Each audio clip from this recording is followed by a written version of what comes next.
sulong pa rin karon. So sa Balaya, ano sa ilang Balaya, ato na mo na rin sa San Pedro Square. And of course, ladies and gentlemen, unya pong gabi na puntay entertainment night. So unya, that's until 11 p.m. And this time, Mayor Baste Duterte is ready to give his speech. Let us fan our attention to him. Let us welcome our honorable, beloved City Mayor, Sebastian Duterte. Ayong utto sa inyong tanan. Mga magandang araw din sa mga naka-live, mga taga-Sub-Saharan Mindanao.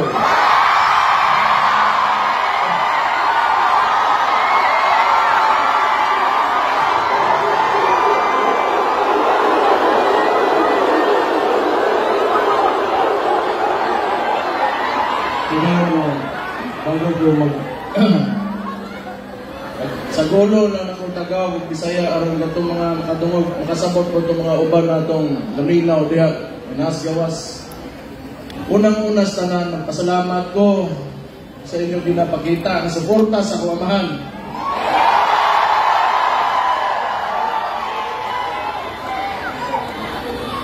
Naglakot lang ko sa inyo ha, kaya kata makita na ko ang naw sa kuamahan, bit-bit ninyo, kahilakon ko.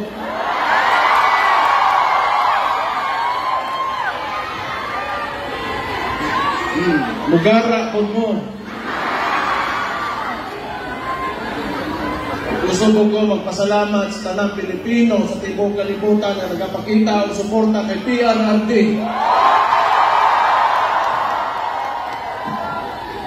Kabaw mo sa tinood ng sukad na di-aresto ako amangan illegally. Huwag yung po kasabot sa kukibati. It has been a roller coaster of emotions for me sa tinood ng. But every time makita na ko suporta ninyo, makusgan ko. Salamat po.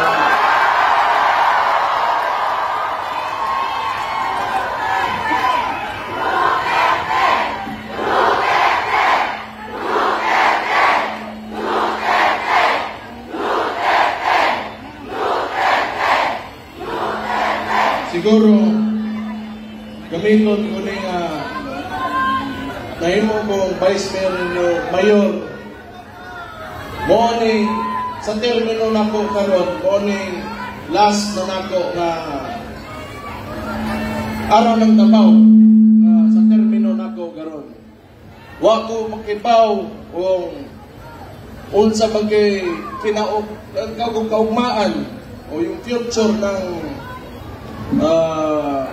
sistema ng politika dito sa Pilipinas. Kaya it seems to me the stories that I've heard about martial law and oppression is synonymous with the Marcos family name.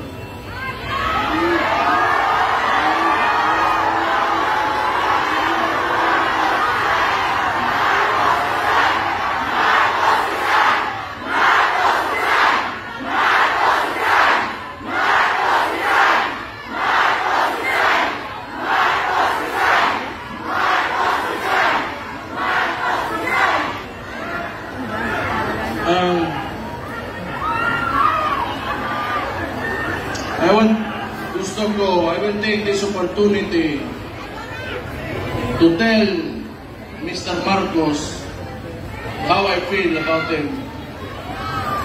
Mr. President Marcos, you will never be loved.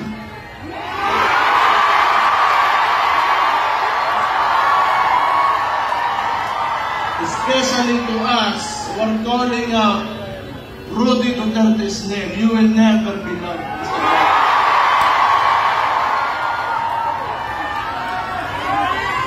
We will stand up and we will fight back.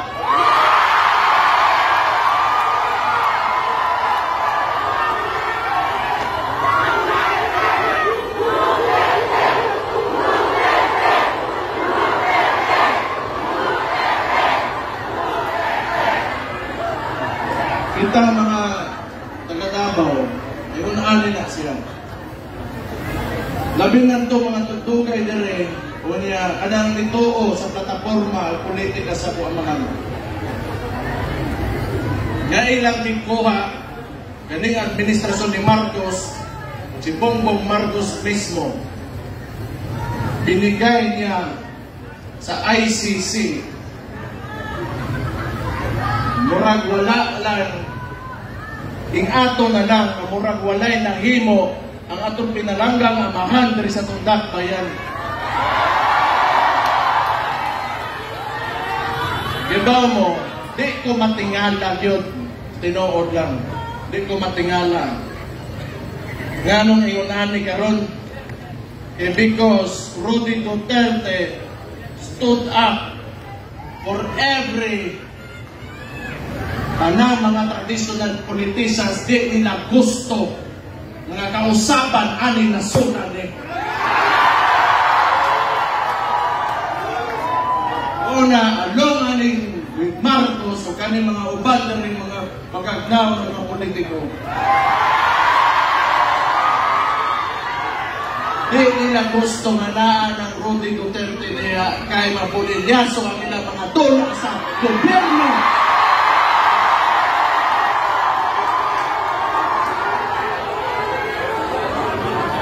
Gusto ko lang iingnan kay Bongbong Marcos. Aside you not being loved by the people, all you have is the government's resources and your term. Beyond that, you are nothing.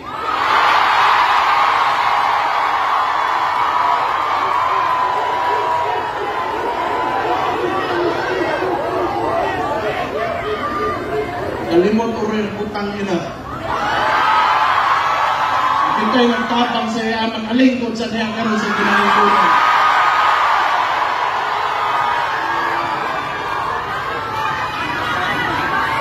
And I truly pray, Mr. Marcos, that you will be able to finish your term. I pray.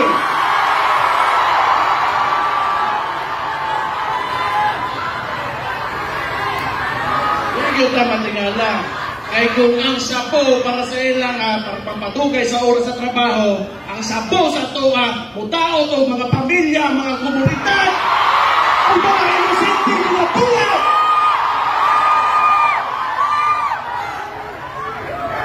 Kaya kung matingala, nga na sila. Sige lang.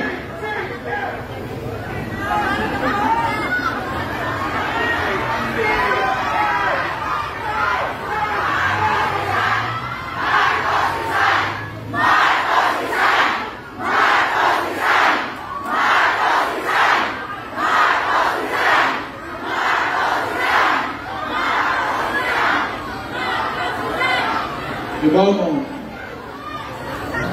Si Rudy Duterte, nganong na-aresto siya, nasa karon sa ICC, kay ning barog siya sa iyang mga tinuungan sa politika na tanaw niya, may makapasaka o makapalampo sa kinabuhi sa mga Pilipino.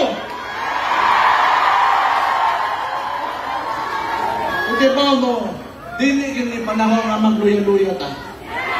Dili panahon na dili nato sa yangon ang sakripisyo na ipakita ni Rudy Duterte. Di yun ni mahuman karon o di na yun ni mahuman.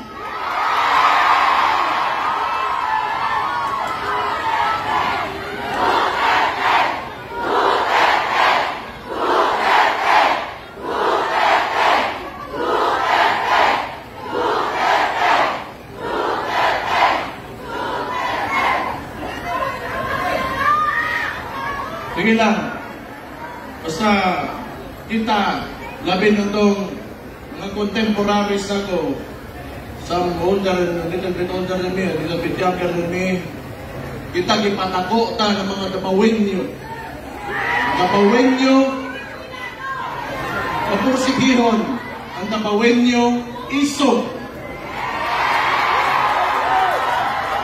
Ang Dabawenyo gusto kaayuhan. Ang Dabawenyo gusto kamatuoran. Ang Dabawenyo garboso. Mabuhay mo tanan.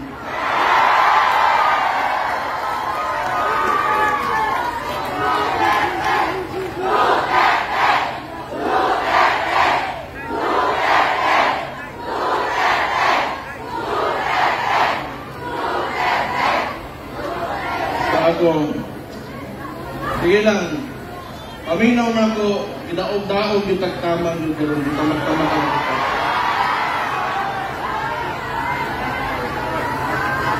Kaya wala lagi mo, wala lagi po diri, wala na. Dindinig tungod sa inyo, salamat na lang dito.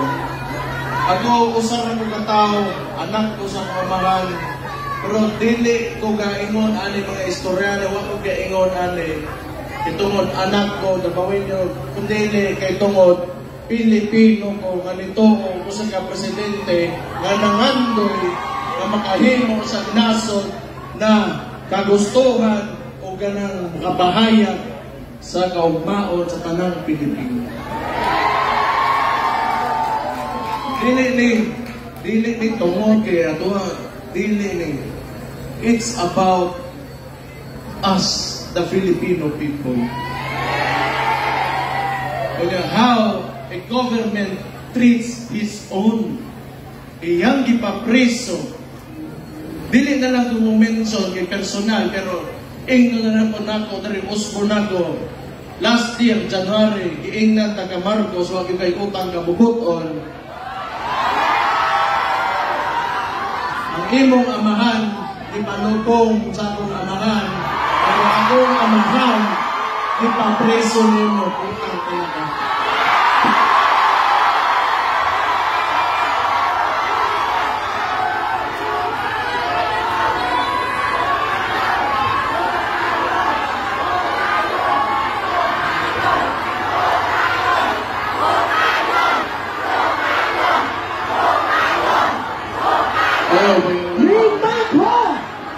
Ayun mo kayo, dinit anak. Way labot ang patay ang istorya ano. Way labot ang patay. Naana na diha, isang kinunod. Doon, wala man si akong amahan dire, inyong tatay Digong, wala pa dire sa Pilipinas. Pero kibaw ko, nagpabili niyahang inspirasyon o ang iyahang spirit within every Filipino na na-touch niya sa iyahang termino.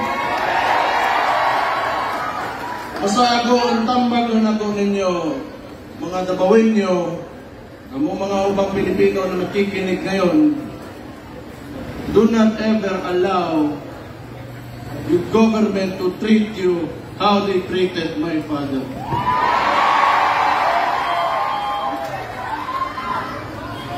Usap, gulo ko busy mo ng mga tao, taga mula yung buhaton, pero makita na ko, in behalf of our family, ako igsoon, ako mga igsoon, tuloy ako kay igsoon, mama, tanan may mga Duterte, na nagsakit ka ron tungkol sa naitabo sa akong amahan. Salamat kaayo, yun, sinusuporta. Salamat kayo sa mga nakakita. Wala na ba may ikon sa inyo ha, kung hanto diri na lang yun may, to diri na lang may, pero sobra-sobra na kayo nagipangita. Nagipangita sa mga. Salamat kayo. Pero, samtang niya pata diri, di yung tama undang, o di yung tama pindi, basta nagkahiusa lang tama ang dabawin nyo. Mabuhay